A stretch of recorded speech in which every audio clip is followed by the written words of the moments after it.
Bienvenue sur Fil Horizon. En cette saison, j'aimerais vous partager quelques idées à propos de l'esprit de Noël et l'esprit des jumeaux d'âme, l'esprit du lien entre deux personnes qui se reconnaissent dans l'amour et qui défient le temps et l'espace.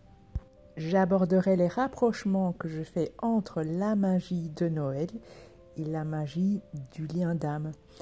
Et en réaffirmant mon témoignage, je veux répondre aux critiques qu'on peut aussi émettre pour ce type de relation.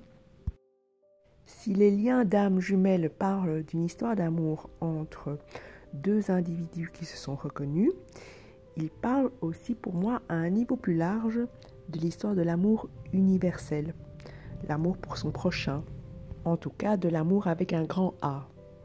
Il me tient donc à cœur de vous raconter deux histoires d'amour en vous partageant mon programme de Noël cette année, avec une surprise à la fin de ce podcast.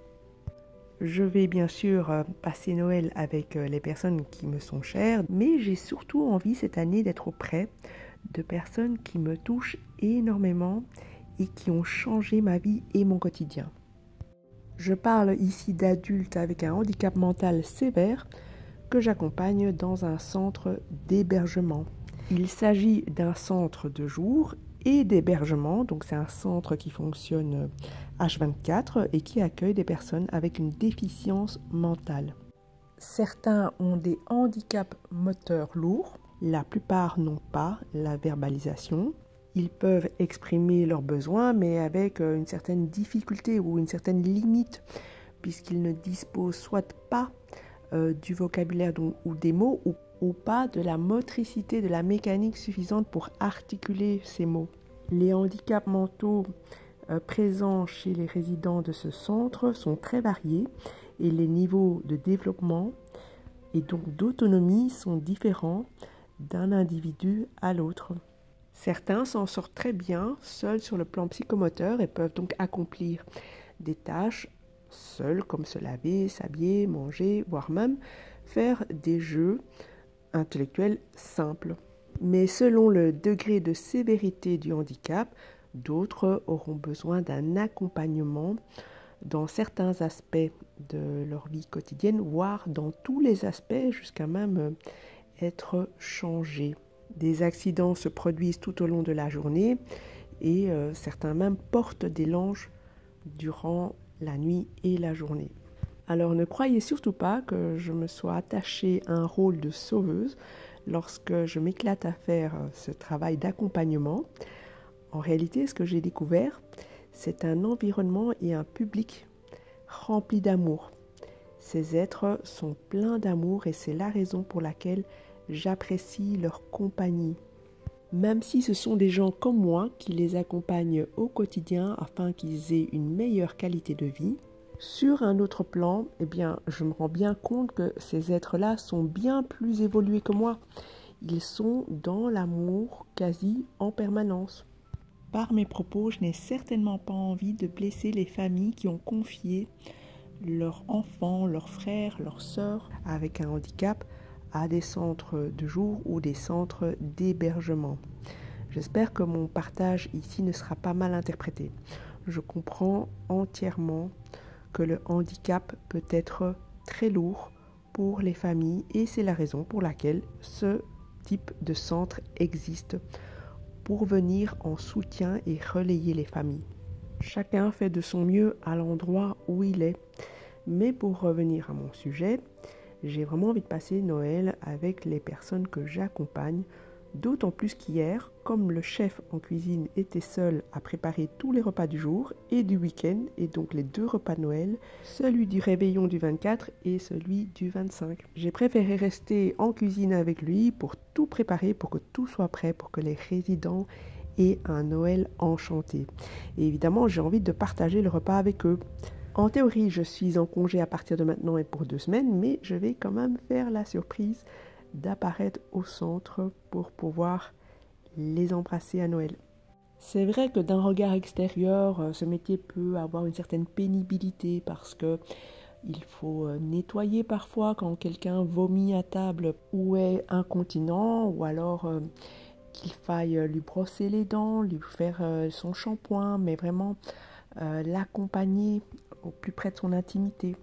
Eh bien, tous ces aspects-là sont sans comparaison avec la somme d'amour que ces êtres peuvent donner.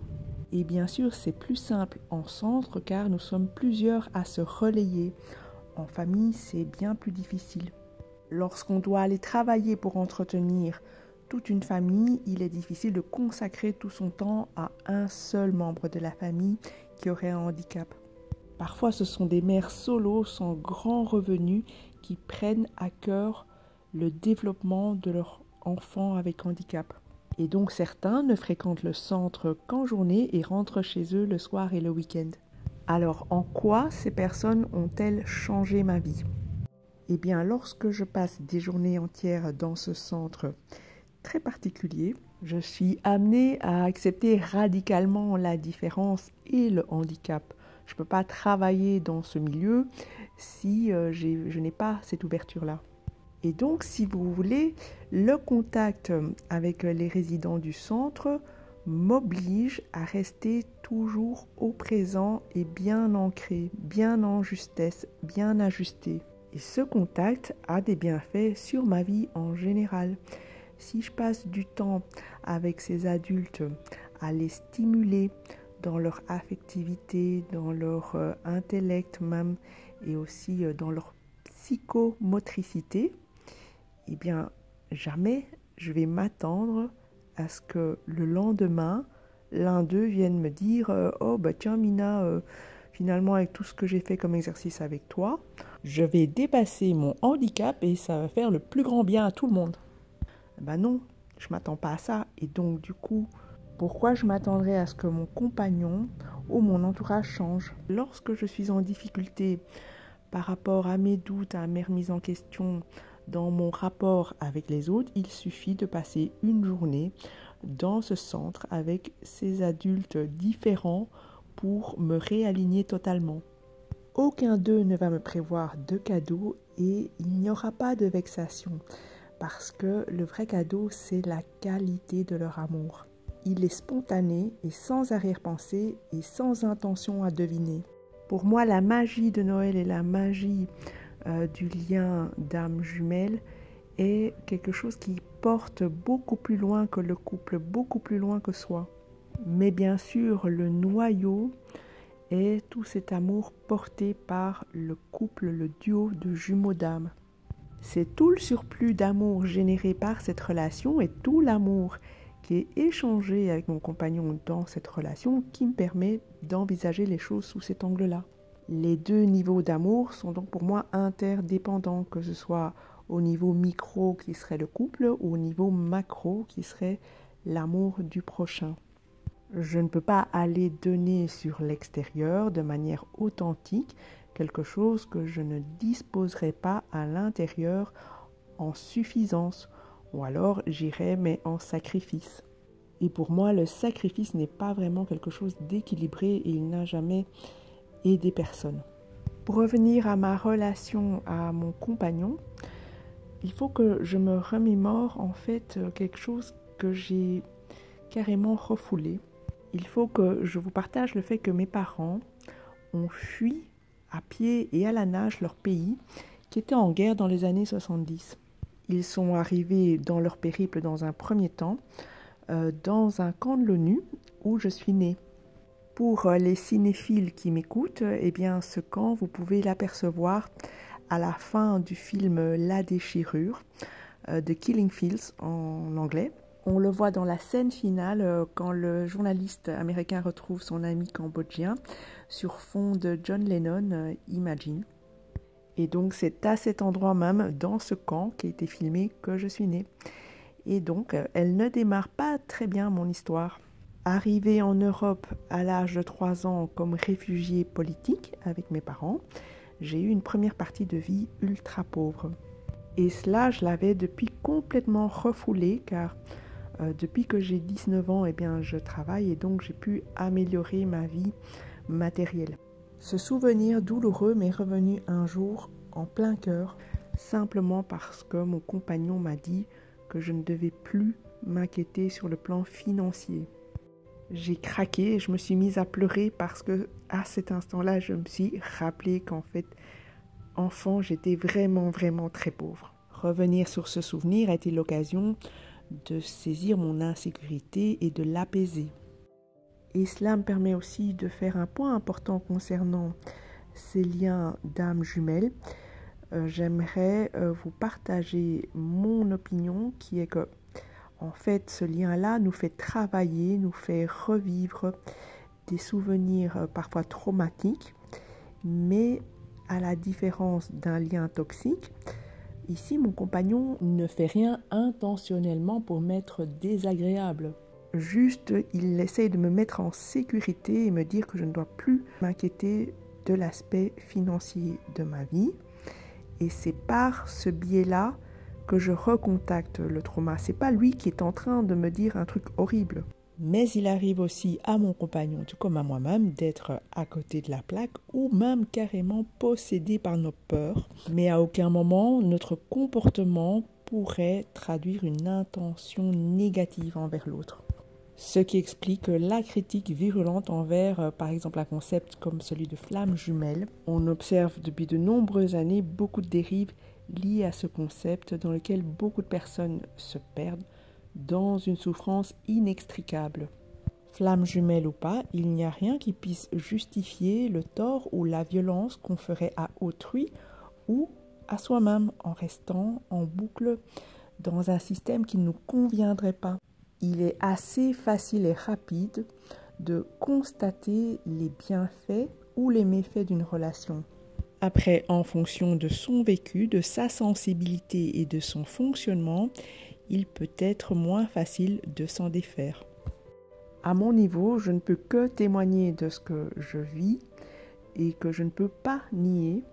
J'ai rencontré mon compagnon il y a plusieurs années et il se fait que nous avons énormément d'éléments qui nous mettent en rapport l'un à l'autre.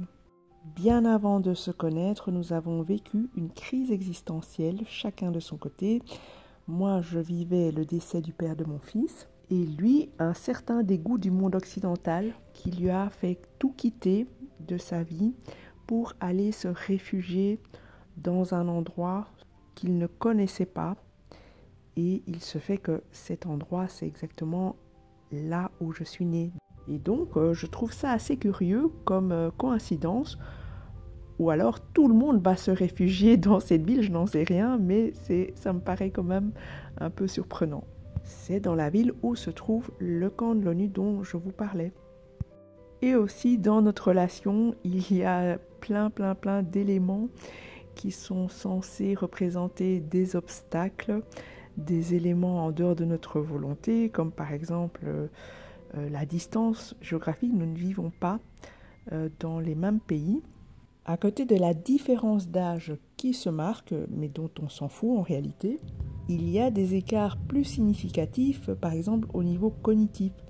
Nous ne fonctionnons pas de la même façon, voire on ne se comprend même pas parfois. Bien souvent, nos idées s'opposent et je me sens frustrée à ne pas réussir à m'expliquer.